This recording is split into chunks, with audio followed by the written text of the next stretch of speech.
তুমুল গণ আন্দোলনের মুখে পদত্যাগ করে দেশ ছাড়তে বাধ্য হন দীর্ঘ সময় প্রধানমন্ত্রীত্বের পদ আঁকড়ে থাকা শেখ হাসিনা। গত ৫ আগস্ট ছিল গণভবনে শেখ হাসিনার শেষ দিন। বাংলাদেশের শেখ হাসিনার শেষ দিনটা কিভাবে কেটেছে সেই তথ্য উঠে এসেছে দেশের প্রথম সারির কয়েকটি গণমাধ্যমে। দিনটা শুরু হয়েছিল অন্য 10টা সকালের মতোই, তবে আন্দোলনের অন্য দিনগুলোর মতো সেই সকালে ঢাকা শহর এত উত্তাল ছিল না। প্রতিটি রাস্তার মোড়ে মোড়ে পুলিশ আর সেনাবাহিনীর কড়াকড়ি চলছিল। কারফিউ থাকায় মানুষের চলাচল ছিল নিয়ন্ত্রণে। সবার মনেই একটা চাপা উত্তেজনা, কিছু একটা বোধহয় ঘটতে যাচ্ছে। আগের দিন বৈষম্য বিরোধী ছাত্র আন্দোলন থেকে লং মার্চ টু ঢাকা কর্মসূচি একদিন এগিয়ে ৫ আগস্ট পালনের ঘোষণা দেওয়া হয়, আর তাতেই আন্দোলন দমনের অনেক হিসাব নিকাশ পাল্টে যায়। ক্রমশ চাপ বাড়তে থাকে, শিক্ষার্থীদের সাথে সাধারণ মানুষও বাড়তে শুরু করে আন্দোলনে। অন্যদিকে সেনাবাহিনীর পক্ষ থেকে বলা হয় তারা জনগণের ওপর গুলি চালাবে না, দেশের স্বার্থে তারা জনগণের সাথেই আছে। কেউ না বুঝলেও আমরা আপনার প্রয়োজন বুঝি, আর তাই তো অত্যাধুনিক ফিচার সম্বলিত বিভিন্ন সাইজ আর কালারের ২৫০টিরও বেশি ডিজাইন অপশন নিয়ে ওয়ালটন স্মার্ট ফ্রিজ বোঝে আপনার প্রয়োজন। এমন পরিস্থিতিতে শেখ হাসিনা ৫ আগস্ট খুব ভোরেই উঠেছিলেন ঘুম থেকে। জানা গেছে আগের রাতেও দেরি করে গিয়েছিলেন ঘুমাতে। ফজরের নামাজ শেষে দীর্ঘ সময় মোনাজাত করেন বলেও জানা গেছে। এরপর এক কাপ চা নিয়ে বসেন গণভবনের অফিসে। গণভবন এবং এর আশেপাশের এলাকা ঢেকেছিল তখন নিরাপত্তার চাদরে। শেখ হাসিনা সেই সকালেই পুলিশ এবং অন্যান্য বাহিনীতে থাকা আস্থাভাজন পদস্থ কর্মকর্তাদের ডেকে পাঠান। সেসব কর্মকর্তার কাছ থেকে আন্দোলনের সর্বশেষ পরিস্থিতি জানতে চাইলেন তিনি। তারা জানালেন কারফিউ জারি আছে, কারফিউ ভঙ্গকারীদের বিরুদ্ধে নেওয়া হচ্ছে কঠিন পদক্ষেপ। ঢাকায় প্রবেশের সব রাস্তাই বন্ধ করে দেওয়া হয়েছে। এমন খবর পাওয়ার পর শেখ হাসিনা নাস্তা করতে বসলেন। এরপর খোঁজ নিলেন সেদিন গণভবনে কি রান্না করা হবে, কারণ সেদিন অনেক গুরুত্বপূর্ণ মানুষ আসবে তার সঙ্গে দেখা করতে। সেদিন গণভবনের বাইরের পরিস্থিতি ছিল কড়া নিরাপত্তার চাদরে ঢাকা।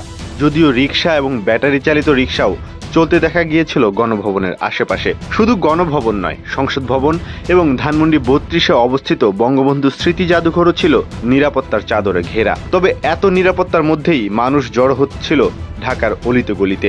অন্যদিকে যারা ঢাকার বাইরে ছিলেন তারাও ঢাকার প্রবেশ মুখগুলোতে ভিড় করতে শুরু করেছিলেন।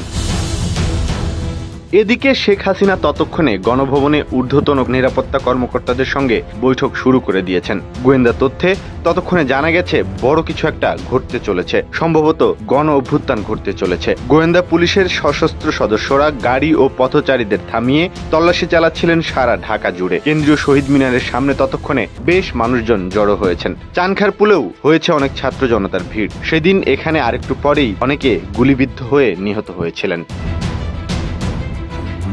মূলত শেখ হাসিনা চেয়েছিলেন নিজের দলের লোকদের দিয়ে আন্দোলন দমন করাতে। এজন্য প্রথমে ছাত্রলীগ, আওয়ামী লীগ এবং পরে পুলিশের মাধ্যমে আন্দোলন নির্বিচারে গুলি করে মানুষ মারা শুরু করেন। এতে ছাত্র জনতা আরো ক্ষিপ্ত হয়ে ওঠে, আন্দোলন রূপ নেয় গণ অভ্যুত্থানে। অন্যদিকে সেনাবাহিনীর গুলি না চালানোর সিদ্ধান্তে আন্দোলনকারীদের মধ্যে বাড়তি সাহসও জন্মায়।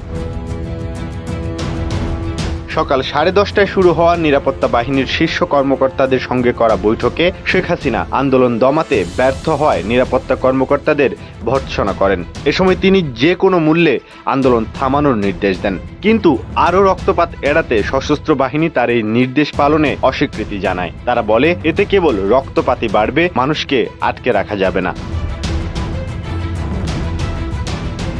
এ সময় বেশ কিছু গোয়েন্দা প্রতিবেদন তুলে ধরা হয় শেখ হাসিনার সামনে।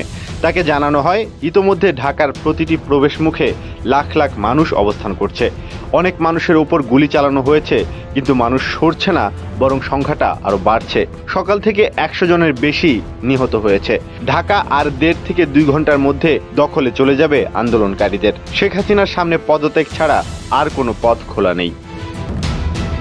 জানা গেছে এমন প্রস্তাবে শেখ হাসিনা রেগে যান। প্রস্তাব প্রত্যাখ্যান করে অফিসারদের ধমকাধমকি করেন, বলেন তোমাদের জন্য আমি কি না করেছি, আর এখন তোমরা নিজেদের পিঠ বাঁচাতে চাইছো। তার এমন প্রতিক্রিয়ায় শেখ হাসিনার বোন শেখ রেহানার সঙ্গে গণভবনের ভিন্ন একটি কক্ষে কথা বলেন কর্মকর্তারা, কিন্তু শেখ রেহানাও বড় বোনকে বোঝাতে ব্যর্থ হন। এরপর ফোন করা হয় যুক্তরাষ্ট্রে থাকা শেখ হাসিনার ছেলে সজীব ওয়াজেদ জয়কে। তিনি কর্মকর্তাদের সঙ্গে প্রথমে সরকারকে রক্ষা করতে তাদের ব্যর্থতার কথা তোলেন, কিন্তু অবশেষে জয় পরিস্থিতির গুরুত্ব বুঝতে পেরে মায়ের সঙ্গে কথা বলেন।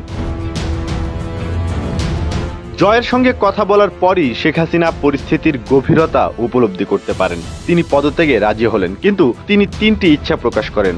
জাতির উদ্দেশ্যে একটা ভাষণ দেবেন, ধানমন্ডি 32 এবং গোপালগঞ্জে গিয়ে বঙ্গবন্ধুর প্রতি শ্রদ্ধা জানাবেন। এতে কর্মকর্তারা বুঝতে পারেন পরিস্থিতি আরও হাতছাড়া হয়ে যাবে। এমনকি টুঙ্গিপাড়ায় পৌঁছে হয়তো তিনি সিদ্ধান্ত পাল্টাতেও পারেন। তাই তারা শেখ হাসিনার এই প্রস্তাবও প্রত্যাখ্যান করেন। তবে শেখ হাসিনার ভাষণের জন্য প্রস্তুতি নিতে শুরু করেছিলেন একটি দল। একটি খসড়া প্রস্তুত করা হয়েছিল। এমন সময় নতুন গোয়েন্দা তথ্য আসে যে বিক্ষুব্ধ জনতা ঢাকায় ঢুকে পড়েছে। গণভবনে পৌঁছাতে সর্বোচ্চ 45 মিনিট সময় লাগবে। এমন পরিস্থিতিতে বাতিল করা হয় ভাষণের প্রস্তুতিও। শেষ মুহূর্তে তাড়াহুড়ো করেই গোছগাছ করে প্রথমে 4টি সুটকেস নিয়ে হেলিকপ্টারে, তারপর বাংলাদেশ বিমান বাহিনীর পরিবহন বিমান দিয়ে ভারতের দিকে যাত্রা করেন শেখ হাসিনা। দেশের সবচেয়ে দীর্ঘমেয়াদী প্রধানমন্ত্রী সদ্য পদচ্যুত শেখ হাসিনা যখন ভারতে পালাচ্ছেন, ঠিক তখনই ছাত্র জনতা দখল করে নিয়েছে গণভবন।